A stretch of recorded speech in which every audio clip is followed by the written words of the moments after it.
Digital India अभियान को प्रधानमंत्री ने बताया विकसित और आत्मनिर्भर भारत की सशक्त नींव। डिजिटल सेवाओं के विस्तार से हुआ गरीबों और वंचितों का सशक्तिकरण। भाजपा प्रदेश अध्यक्ष ने विधि व्यवस्था पर राज्य सरकार को घेरा। बोले, राज्य में अपराधियों का राज। जमशेदपुर हत्याकांड के विरोध में 3 जुलाई को लौ नगरी बंद का ऐलान।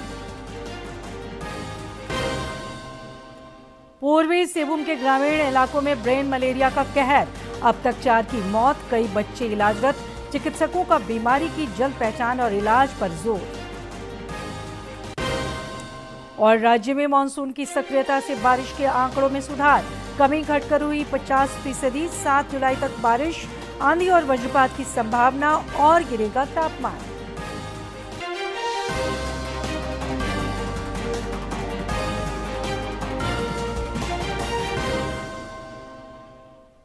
नमस्कार, खबरें झारखंड में आपका स्वागत है।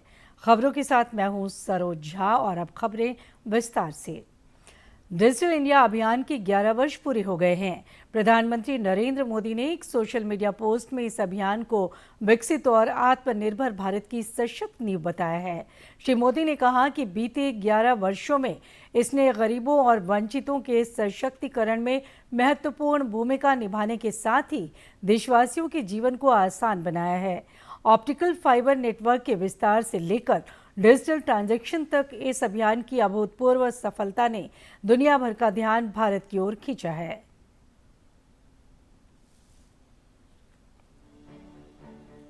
साल 2015 जब सरकारी सेवाओं के लिए लंबी कतारें, परेशान कर देने वाली कागजी प्रक्रियाएं और सीमित डिजिटल पहुंच देश के सामने बड़ी चुनौती थी।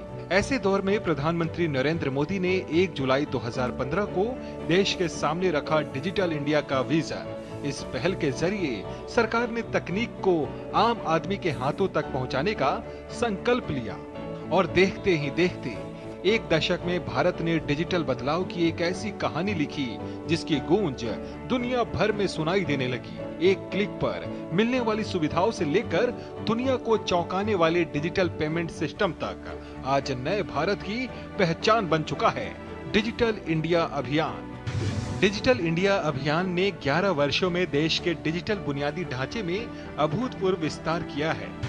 इंटरनेट कनेक्शन की संख्या 2014 में 25 करोड़ से बढ़कर 2026 में 102 करोड़ हो गई है। भारत में ब्रॉडबैंड कनेक्शन 2014 में 6.1 करोड़ से बढ़कर दिसंबर 2025 में 99.56 करोड़ हो गए हैं। 5G सेवाएं 99.9% जिलों तक पहुंची। Optical fibre coverage 42 lakh route kilometre से अधिक है। डेटा लागत 269 रुपए प्रति जीबी से घटकर 8-10 रुपए प्रति जीबी हुई। मोबाइल कनेक्टिविटी 6,35,000 गांवों तक पहुंची। डिजिटल इंडिया के तहत कई ऐसी सेवाएं शुरू हुई जिन्होंने नागरिकों के जीवन को आसान बनाया। डिजी लॉकर ने दस्तावेजों को डिजिटल रूम में सुरक्षित रखने की सुविधा दी। उमंग ऐप ने हजारों सरकारी सेवाओं को एक मंच पर ला दिया। वहीं डीबीटी के जरिए सरकारी सहायता सीधे लाभार्थियों के खातों में पहुंचने लगी, जिससे पारदर्शिता बढ़ी और फर्जीवाड़े पर रोक लगी। आज छोटे दुकानदार से लेकर बड़े कारोबारी तक डिजिटल लेन देन को अपना चुके हैं। भारत के यूपीआई पेमेंट ने पूरी दुनिया को हैरान कर दिया है। यूपीआई लेन देन में 10 वर्षों में लगभग 12,000 गुना वृद्धि हुई। वित्त वर्ष 2025-26 में 314 लाख करोड़ रुपए से अधिक का लेन देन हुआ। जन धन खातों की संख्या 58 करोड़ से अधिक है, जबकि जून 2026 तक जमा राशि 3 लाख करोड़ रुपए से ज्यादा है। डिजिटल इंडिया ने स्वास्थ्य और शिक्षा के क्षेत्र में भी बड़ा बदलाव लाया। इस संजीवनी के जरिए लोग घर बैठे डॉक्टरों से परामर्श ले रहे हैं। आभा हेल्थ आईडी ने मेडिकल रिकॉर्ड को डिजिटल रूप दिया है। वहीं दीक्षा और स्वयं जैसे प्लेटफॉर्म से छात्रों और शिक्षकों को नई डिजिटल सुविधाएं उपलब्ध कराई जा रही हैं। हालांकि डिजिटल इंडिया ने नई संभावनाओं के द्वार खोले हैं, लेकिन कुछ चुनौतियां भी सामने हैं। साइबर धोखाधड़ी, डेटा सुरक्षा, डिजिटल साक्षरता की कमी और डिजिटल असमानता जैसी समस्याओं पर लगातार काम करने की जरूरत है। सरकार साइबर सुरक्षा और डिजिटल जागरूकता को मजबूत बनाने के लिए कई कदम उठा रही है। डिजिटल इंडिया सिर्फ सरकारी पहल नहीं है, बल्कि नए भारत की नई पहचान बन चुकी है। पिछले 11 वर्षों में इस अभियान ने शासन, शिक्षा, स्वास्थ्य, बैंकिंग, और व्यापार के तरीकों को बदल दिया है। विकसित भारत 2047 के लक्ष्य की दिशा में डिजिटल इंडिया देश की सबसे महत्वपूर्ण ताकतों में से एक बनकर उभरा है। Bureau report, DD news. Jamshedpur में करनी सेना के युवा नेता हिमांशु सिंह की बर्बरतापूर्वक हत्या मामले में राजनीति गर्मा गई है। घटना से आक्रोशित लोगों ने जहां लौह नगरी जमशेदपुर में प्रदर्शन किया, वहीं भाजपा ने पुलिस गश्ती वाहन के सामने हुई इस हत्या को जंगल राज की तस्वीर बताया है। इधर राज्य सरकार अब डैमेज कंट्रोल करने में जुट गई है। मुख्यमंत्री हेमंत सोरेन ने 2 जिलों के पुलिस कप्तान को हटा दिया है। झारखंड की विधि व्यवस्था एक बार फिर सवालों के घेरे में है। यहां पुलिस का डर इस कदर खत्म हो चुका है कि गश्ती वाहन के सामने जमशेदपुर में करनी सेना से जुड़े हिमांशु सिंह की धारदार हथियार से हत्या कर दी गई। घटना से आक्रोशित लोगों ने पुलिस की कार्यशैली पर नाराजगी जताते हुए प्रदर्शन किया और दोषियों की तत्काल गिरफ्तारी की मांग की। नॉर्मली जो लोग हेलमेट पहन के नहीं जाते, प्रशासन उसके पीछे दौड़ जाती है, दौड़ के पकड़ती है, उसमें वो गिर जाते हैं, उनको चोट लगती है। लेकिन जब अपराधी जब सामने आता है तो उसे दौड़ के नहीं पकड़ती है, उसे पहले मारने दिया जाता है। उसके बाद आप इत्तेफाक देखिए, जो 2 लोग हमारे इस घटना में शिकार हुए हैं, उन 2 लोग कई मतलब मिनटों तक वहाँ सड़कों पर पड़े रहे, लेकिन प्रशासन ने उठाकर तुरंत अस्पताल पहुँचाने का भी कार्रवाई नहीं किया। तो आखिर आम जनता प्रशासन से क्या अपील करे? आम जनता कैसे सुरक्षित हो? प्रशासन इसका जवाब दे। मामले के बाद राज्य की राजनीति भी गर्मा गई है। भाजपा नेता और पूर्व केंद्रीय मंत्री अर्जुन मुंडा ने परिजनों से मुलाकात की और राज्य सरकार को घेरा। पार्टी के अन्य नेता भी सरकार पर हमलावर हैं। प्रदेश उपाध्यक्ष भानु प्रताप शाही ने जमशेदपुर पहुंचकर राज्य सरकार पर जमकर निशाना साधा। हिमांशु सिंह की मौत का जिम्मेवार जितना चाकू मारने वाला अपराधी है, उससे कम अपराधी वहां के उपस्थित पुलिस पदाधिकारी और कर्मी नहीं है। भारतीय जनता पार्टी दोनों को दोषी मानती है और सरकार से मांग करती है कि अपराधियों को अविलंब गिरफ्तारी हो। नेता प्रतिपक्ष बाबूलाल मरांडी ने कहा कि झारखंड में लगातार ऐसी घटनाएं हो रही है जो कानून व्यवस्था और पुलिस की तत्परता पर गंभीर प्रश्न चिन्ह खड़े करते हैं। उन्होंने मामले की उच्च स्तरीय जांच कराने की मांग की। मामला तूल पकड़ने के बाद सरकार डैमेज कंट्रोल में जुट गई है।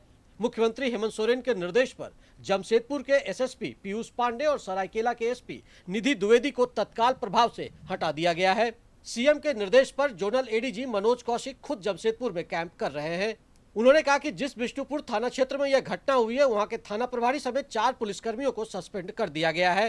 इसकी भी लापरवाही और चूक है, उन पे एक्शंस ऑलरेडी कुछ लोगों पे ले लिए गए हैं और आज पूरा रिव्यू करेंगे। उसके बाद में जिसकी भी जिस स्तर पे भी लापरवाही होगी उस पे एक्शन होगा। झारखंड में नक्सलवाद खत्म हो चुका है, लेकिन अपराधियों के हौसले बुलंद होते दिख रहे हैं। राज्य में संगठित अपराध के मामले हाल के दिनों में बढ़े हैं। कुछ गैंगस्टर तो वीडियो संदेश देकर पुलिस को खुली चुनौती दे रहे हैं। जमशेदपुर का ताजा मामला कानून व्यवस्था को लेकर चिंताएं पैदा करता है, जहां पुलिस असहाय नजर आती है और अपराधी बेखौफ। डीडी न्यूज के लिए राजेश कुमार लालदास और विकास के साथ मैं दिवाकर कुमार। इधर पूर्व मुख्यमंत्री रघुवर दास ने आज दिवंगत हिमांशु सिंह के परिजनों से आदित्यपुर के शांतिनगर स्थित आवास पर मुलाकात की और उन्हें ढांढस बंधाया। इस दौरान पूर्व सीएम ने परिजन को सरकारी नौकरी देने की मांग की। उन्होंने आरोप लगाया कि पुलिस का तंत्र कानून व्यवस्था बनाए रखने की बजाय वसूली में लगा है। श्री दास ने मौके पर गृह सचिव, एडीजी के अलावा सरायकेला, खरसावां तथा जमशेदपुर उपायुक्त से टेलीफोन पर वार्ता कर अपराधियों के खिलाफ कड़ी कार्रवाई का आग्रह किया।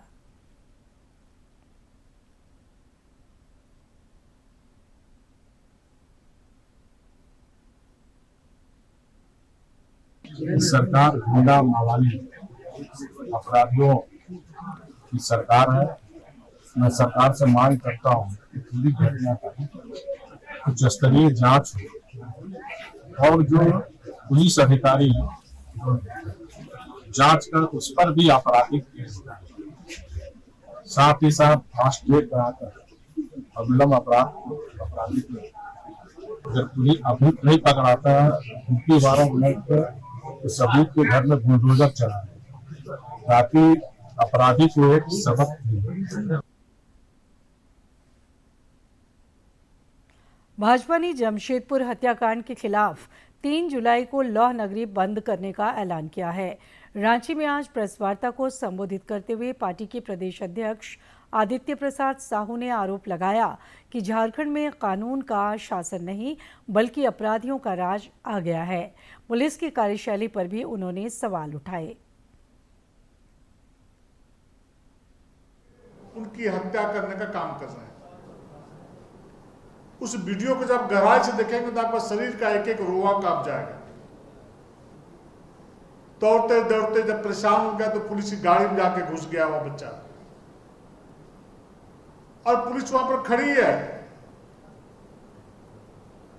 लेकिन पुलिस वहां पर कोई कार्रवाई नहीं कर रही है। पुलिस के सामने अपराधी नंगा नाच करने का काम कर रहे हैं। पुलिस के सामने उस युवा की हत्या करने का काम करने का कार्य कर रहे हैं। मैं राज्य सरकार से मांग करता हूं कि जिन पुलिस पदाधिकारियों के मौजूदगी में उस युवा की जो अपराधियों ने हत्या करने का काम किया है,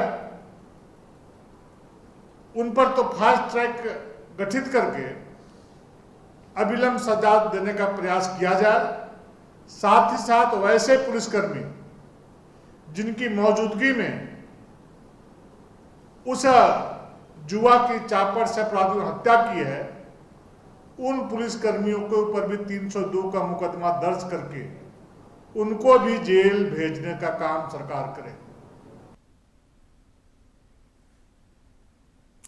लोक भवन में नवनियुक्त 4 सूचना आयुक्तों का आज शपथ ग्रहण हुआ। राज्यपाल संतोष कुमार गंगवार ने अनुज कुमार सिन्हा, तनुज खत्री, अमूल्य नीरज खलको और शिवपूजन पाठक को पद और गोपनीयता की शपथ दिलाई।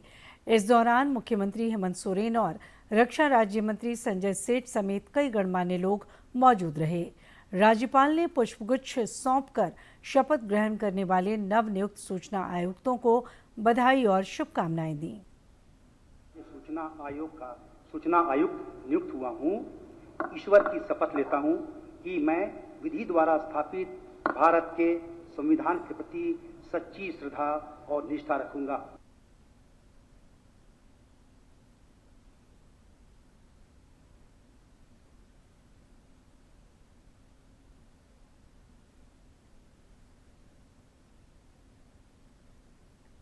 मैं भारत की प्रभुता और अखंडता अक्षुण्ण रखूंगा।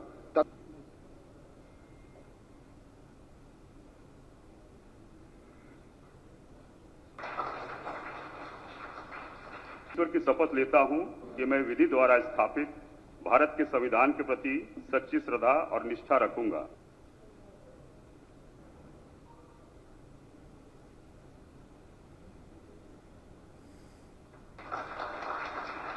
मैं संविधान और विधियों की मर्यादा बनाए रखूंगा।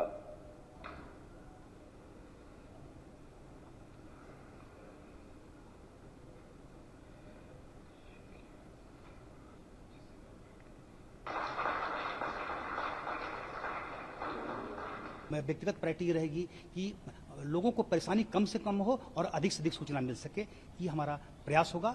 बाहर के लोग हैं, कैसे ऑनलाइन उसको आप कर सकते हैं, डिजिटल मोड पे कर सकते हैं ना, तो इन सब चीज़ों से आपको जो दूर दराज साहिबगंज पाकुड़ में जो बैठा हुआ व्यक्ति है उसको बार बार रांची ना आना पड़े, तो इन सब चीज़ों पर धीरे धीरे काम होगा। पहले सिस्टम को दुरुस्त करने का प्रयास होगा। मुख्यमंत्री हेमंत सोरेन ने भी नवनियुक्त 4 सूचना आयुक्तों को बधाई दी है। उन्होंने भरोसा जताया कि नए सूचना आयुक्त पारदर्शिता, जवाबदेही और जनहित के मूल्यों को और सुदृढ़ करते हुए अपनी जिम्मेदारियों का निर्वहन करेंगे। मुख्यमंत्री के निर्देश पर त्वरित कार्रवाई करते हुए श्रम विभाग एवं राज्यवासी श्रमिक नियंत्रण कक्ष ने झारखंड के 42 श्रमिकों की सुरक्षित झारखंड वापसी सुनिश्चित करवाई। सभी श्रमिक झारखंड के लिए रवाना हो चुके हैं। गौरतलब है कि 21 जून को तमिलनाडु की एक फैक्ट्री में हुए अमोनिया गैस लीक में झारखंड की एक महिला श्रमिक की मौत हो गई थी, जबकि 2 अस्पताल में इलाजरत हैं। भारतीय अर्थव्यवस्था के मोर्चे पर अच्छी खबर आई है। जून महीने में जीएसटी संग्रह में करीब 14% की बढ़ोतरी हुई है। इस दौरान कुल 1,94,812 करोड़ रुपए का रिकॉर्ड जीएसटी संग्रह रहा। 9 साल पहले आज ही के दिन देश में जीएसटी व्यवस्था लागू हुई थी। संग्रह लगातार मजबूत बना हुआ है। जून 2026 की अगर हम बात करें तो 26 में सकल जीएसटी संग्रह 13.9% की वार्षिक वृद्धि के साथ 1,94,812 करोड़ रुपए रहा।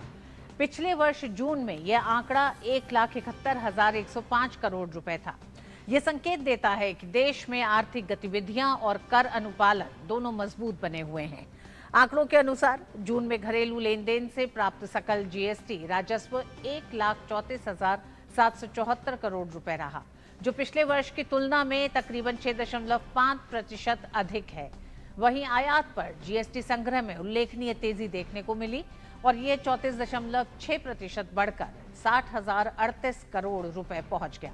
इससे स्पष्ट है कि आयात आधारित कर संग्रह ने कुल जीएसटी राजस्व में महत्वपूर्ण योगदान दिया है। सरकार ने जून के दौरान 32,436 करोड़ रुपए का जीएसटी रिफंड जारी किया, जो पिछले वर्ष की तुलना में 29.1% अधिक है। रिफंड के बाद शुद्ध जीएसटी राजस्व 11.2% बढ़कर 1,62,377 करोड़ रुपए दर्ज किया गया। अब राज्यों के प्रदर्शन की अगर बात करें तो राज्यों के प्रदर्शन पर नजर डालें तो उत्तर प्रदेश में घरेलू जीएसटी संग्रह में 19%, असम में 17%, पंजाब में 14%, जीएसटी रिटर्न गुजरात में 12%, केरल, गोवा और तेलंगाना में 11% तथा कर्नाटक में 10% की वृद्धि दर्ज की गई है। वहीं महाराष्ट्र का संग्रह 9% और दिल्ली का 8% बढ़ा है। दूसरी ओर राजस्थान, मध्य प्रदेश, तमिलनाडु और झारखंड जैसे कुछ राज्यों में संग्रह में गिरावट भी दर्ज की गई। विशेषज्ञों का मानना है कि मजबूत जीएसटी संग्रह ये दर्शाता है कि देश में आर्थिक गतिविधियां गति पकड़ रही हैं, कर अनुपालन बेहतर हो रहा है और औपचारिक अर्थव्यवस्था का दायरा लगातार बढ़ रहा है। आयात से मिलने वाले कर राजस्व में तेज वृद्धि ने भी जून महीने के कुल जीएसटी संग्रह को नई मजबूती प्रदान की है। विकसित भारत रोजगार और आजीविका गारंटी मिशन जी रामजी योजना आज से लागू हो गई है।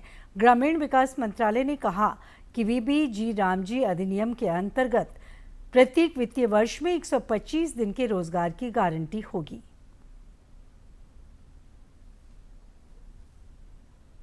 1 जुलाई 2026 से देश भर के ग्रामीण क्षेत्रों में विकसित भारत जी रामजी योजना लागू होने जा रही है। इसके लागू होने के साथ ही मनरेगा कानून 2005 की जगह नया वीबी जी रामजी एक्ट 2025 प्रभावी होगा। यह योजना ग्रामीण रोजगार को विकास और आजीविका से जोड़ने की दिशा में बड़ा बदलाव है। नई व्यवस्था के तहत प्रत्येक पात्र ग्रामीण परिवार को अब एक वित्तीय वर्ष में 125 दिनों के रोजगार की कानूनी गारंटी मिलेगी। मजदूरी सीधे लाभार्थियों के बैंक खातों में भेजी जाएगी। वर्ष 2026-27 में 95,692 करोड़ रुपए का अब तक का सबसे बड़ा बजटीय आवंटन किया है। सरकार के अनुसार इससे देश की करीब 2,80,000 ग्राम पंचायतों में विकास कार्यों को गति मिलेगी। राज्यों और केंद्र शासित प्रदेशों को इंटरिम एलोकेशन का प्रस्ताव किया और वो एलोकेशन कुल मिला के है 95,692 करोड़ का। अब ये केवल केंद्र का हिस्सा है। राज्य इसमें अपना 40% मिलाएंगे तो कुल मिला के हो जाएगा 1,51,682 करोड़ के आसपास। इतनी विशाल धनराशि गांव के विकास के लिए और मजदूर भाई और बहनों को रोजगार देने के लिए उपलब्ध है। हमने राज्यों से ये कहा है कि इस योजना को लागू करने की सभी आवश्यक प्रक्रिया पूरी कर ली जाए। इस योजना के अंतर्गत अब ग्रामीण भारत के लिए, गांव के लिए 2,80,000 पंचायतों के पास एक साल में 1,51,682 करोड़ रुपया खर्च करने के लिए हैं।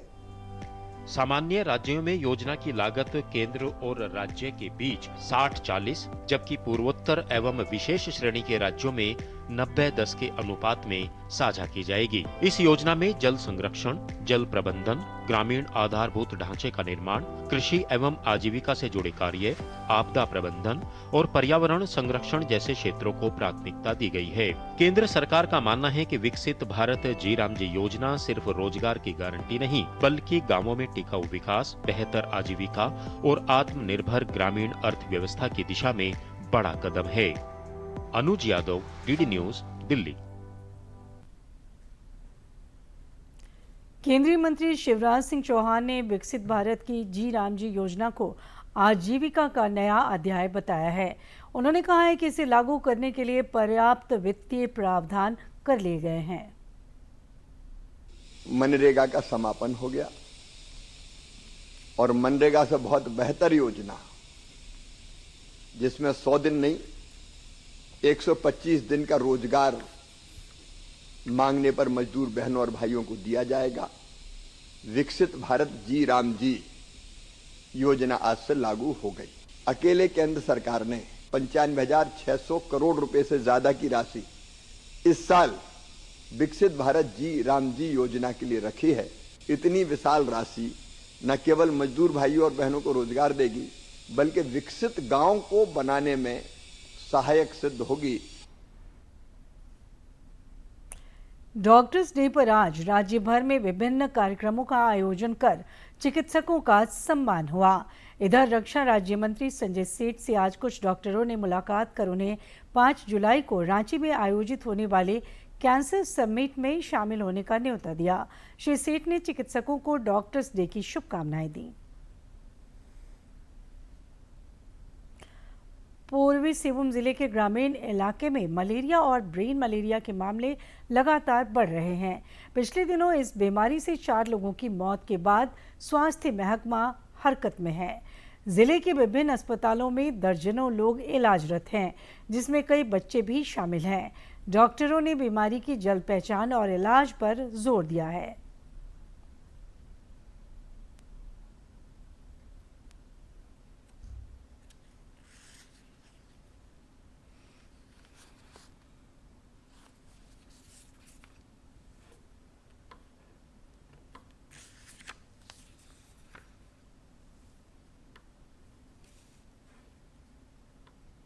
भी ये अच्छी बात है जी, बच्चे अब अच्छे रिकवर हो रहे हैं, अच्छी बात है। लेकिन बात ये है जो हमारे पास जब भी बच्चे आ रहे हैं ना, बहुत ही लेट आ रहे हैं। जो हम लोग को अर्ली डायग्नोसिस अगर पेरीफेरी में हो जाए, जो नॉर्मल फीवर को वो लोग ये नहीं समझे कि नॉर्मल मलेरिया के फीवर को वो कभी नॉर्मल समझ जाते हैं। कभी कभी इसमें पैरासाइट का जो लोड होता है, पैरासाइटिमिया का लोड बहुत ज़्यादा हो जाता है।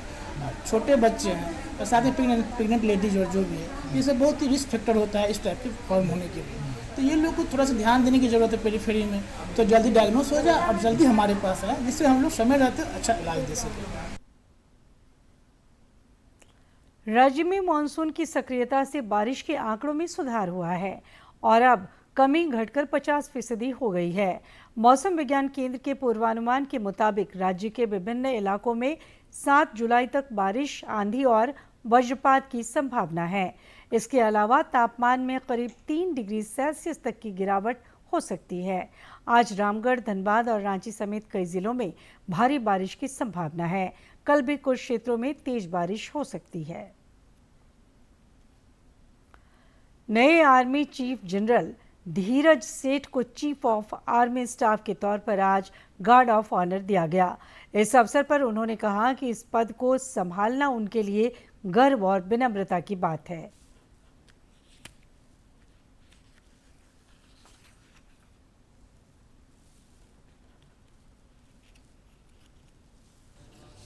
आज भारतीय सेना के 31वें थल सेना अध्यक्ष का पदभार ग्रहण करना मेरे लिए गर्व और विनम्रता का क्षण है। ड्यूटी, ऑनर और नेशन फर्स्ट के आदर्शों के प्रति अपनी अटूट प्रतिबद्धता के साथ मैं इस जिम्मेदारी को स्वीकार करता हूं। मैं माननीय प्रधानमंत्री जी और माननीय रक्षा मंत्री जी के प्रति अपना आभार व्यक्त करता हूं, जिन्होंने मुझ पर विश्वास किया और भारतीय सेना का नेतृत्व करने का गौरव और उत्तरदायित्व सौंपा। रामगढ़ थाना क्षेत्र अंतर्गत चुटुपालू घाटी में आज बड़ा सड़क हादसा हुआ। एक तेज रफ्तार अनियंत्रित ट्रेलर ने करीब 2 किलोमीटर तक कई वाहनों को टक्कर मार दी, जिससे इलाके में अफरा तफरी मच गई। हादसे में 15 से 20 लोग घायल हुए हैं। सभी घायलों को इलाज के लिए नजदीकी अस्पताल भेजा गया है।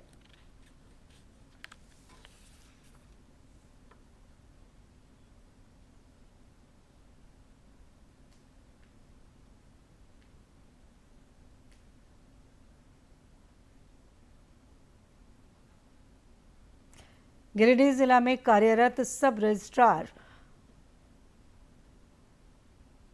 बालेश्वर पटेल की रामगढ़ में हत्या मामले में 7 आरोपियों को पुलिस ने गिरफ्तार किया है। गौरतलब है कि सब रजिस्ट्रार की जमीन विवाद में पटवन करते समय हत्या कर दी गई थी।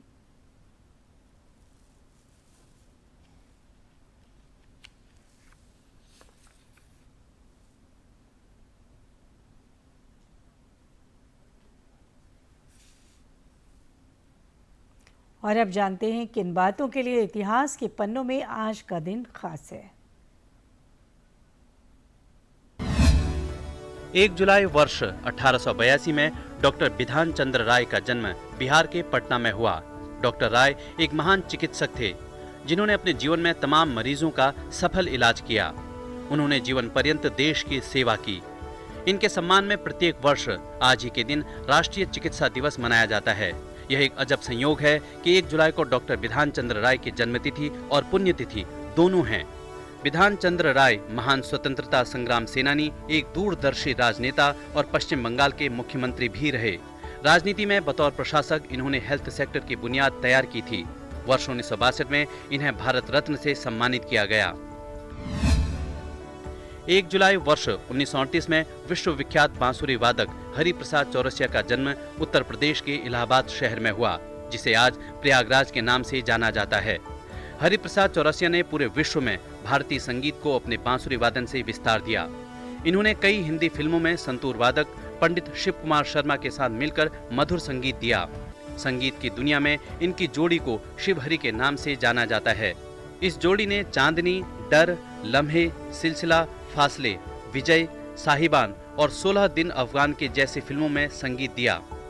वर्ष 1992 में इन्हें पद्म भूषण और वर्ष 2000 में पद्म विभूषण से सम्मानित किया गया। और अंत में इस बुलेटिन के मुख्य समाचार एक बार फिर।